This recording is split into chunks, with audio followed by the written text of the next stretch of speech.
Hello, my name is Gene Gilmore. My birth given name is Eugene Reuben Akers.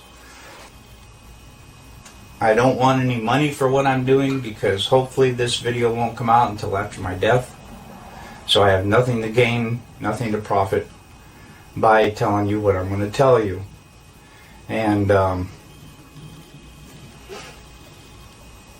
lot of what I'm going to tell you is available online until they see this video. And I'm sure things will start getting scrubbed. As well as moon photos. But anyway, my father in 1968 was stationed at Canton Air Force Base in New Mexico. I made notes on my computer so that I wouldn't forget anything, because there's a lot of little things and stuff that I'd forget. So these notes were made a long time ago. The original recording that my father made on his deathbed was destroyed in a fire. So this is my deathbed confession, because now I'm dying of cancer. I've got cancer all over the place, and they don't know where it's coming from, and I don't know if they can stop it, but it don't look good. So I'm going to go ahead and make this video for Bart Cybrell. He knows not to do anything with it until notification of my death, for which my son will respond to that. Okay, like I said, in 1968, my father was stationed at Canton Air Force Base in New Mexico. We lived in Clovis, New Mexico. He was in the military police for over 20 years, and on his deathbed in 2002, we made a recording of what happened. Now, I already told you what happened to the recording. But it doesn't matter, because all the facts are there, so it doesn't matter who's telling the story or whatever. I will, at the end of the video, I'll supply a picture of my father, his badge, the flag of when they buried him. I'll show you some photos of my dad. I was born in 1955.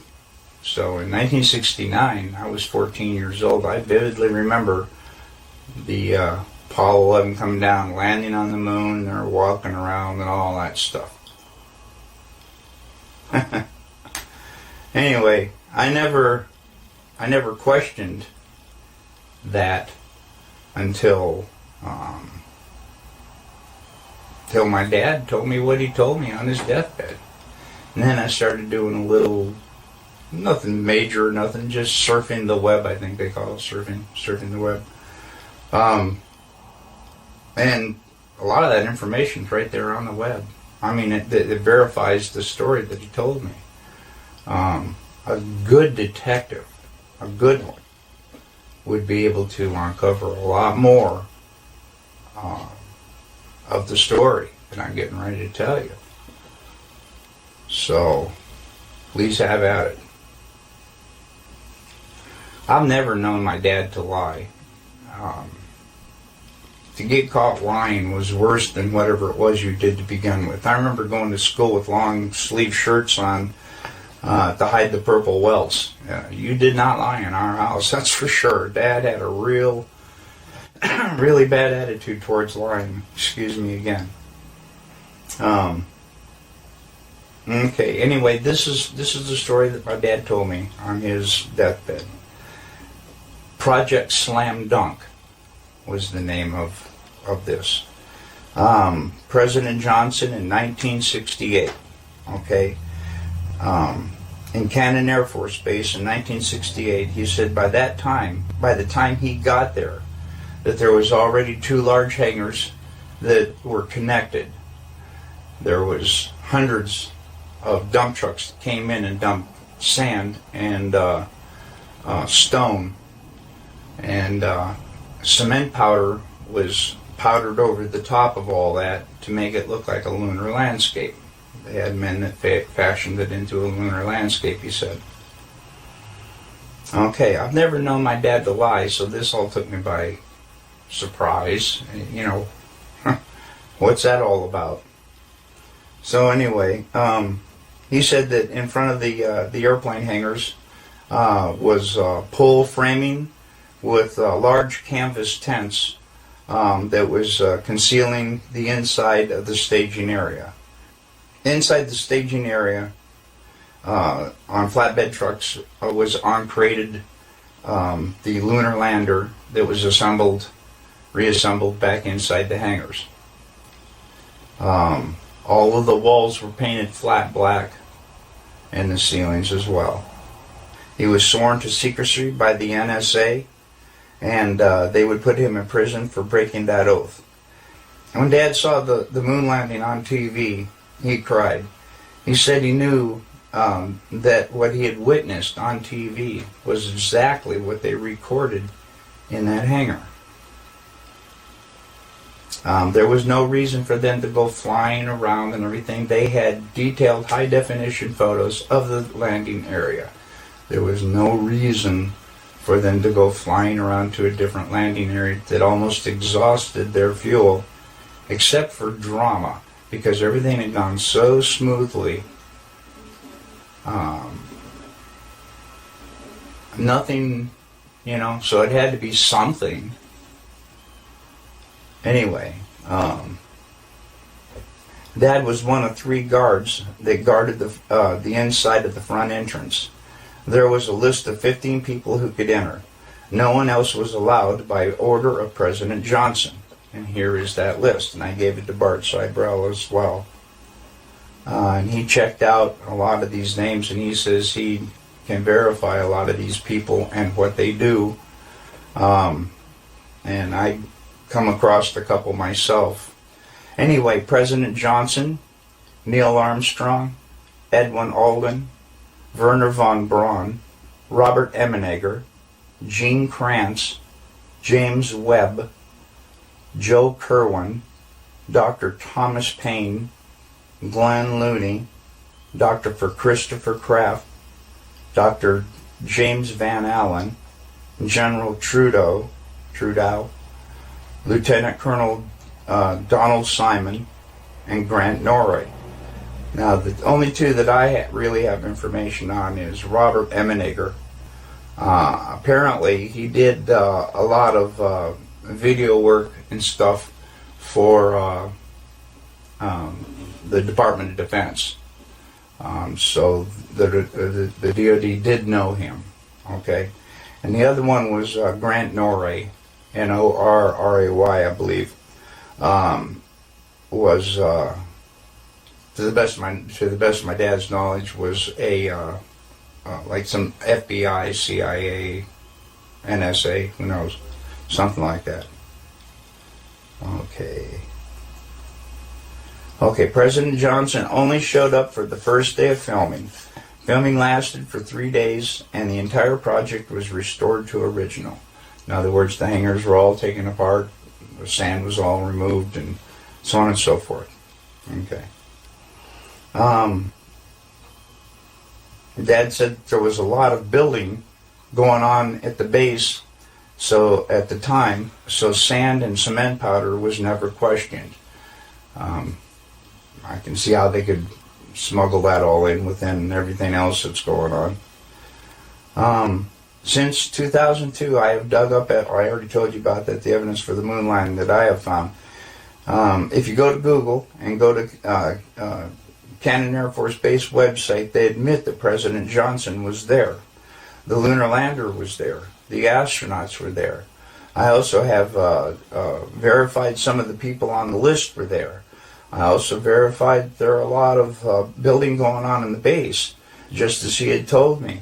And all of this was going on at the same time, on the same date. Dad told me all these things, father to son. He also told me not to ever tell anyone what he had said, but he said on his deathbed that he had to tell somebody before he died because it was just too important not to tell. I sure as hell wasn't going to tell anybody. Yeah, I feared for my wife and me and my son, and I'll tell you why. Ever since I contacted Bart Seibel, I think they may be listening to his phone once in a while, because I never had any problems until I contacted him and told him my story. Now,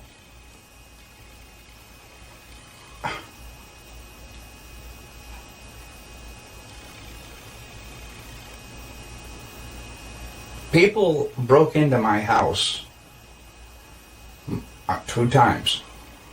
I was visited by men with black suits, and I was told in no uncertain terms to drop this whole project, not to say anymore to anybody, or me and my wife and my son could disappear. You take that pretty literally after everything that's going on. Well, so I stopped contacting Bart, and now I'm making this video that I'm going to send to Bart. Mr. Cybrell, excuse me. Bart's my brother, man. My brother in heart, my brother in Jesus, okay? Bart, being a good friend that he is, called the police for me and told them about the break-ins. The 2 detectives that came out and everything questioned me and everything like that, I didn't give them any information at all. At the time, I thought it was a test from them guys in the black suits. I didn't say crap. So all that went away and everything. But it definitely, the 2 guys in the black suits were not the 2 detectives that came out to question me about the break-ins. But thanks, Bart. But no, I don't want any help. I just want somebody to pick up where I left off and be able to prove with the information I've given. And I'm trying to give as much as I can, because I know that once I die, I'm not going to be able to be asked any questions. So that's why I tried to give you a little backstory too. But that's about all I can think of. My dad, he raised me by the book. I know he didn't lie to me. And as I started seeing more and more of what he was telling me was true, I realized my dad wasn't lying. I lifted the lid off my dad's case, and you can see that his name is Cyrus Eugene Akers. He was born on July 17th, 1933. He died on September 28th, 2002. Here's his badge, and I wanted to see if I could get as close as possible so that you can read the numbers on the bottom, which are, okay, there it is.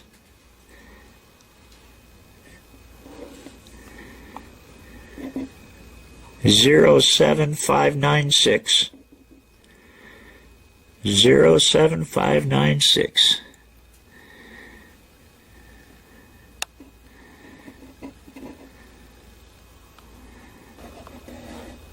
That's my dad.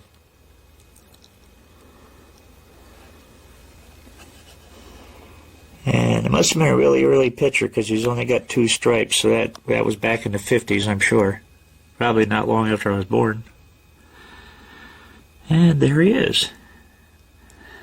That's my father.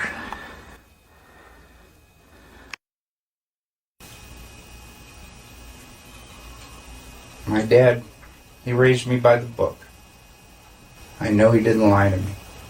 And as I started seeing more and more of what he was telling me was true, I realized my dad wasn't lying.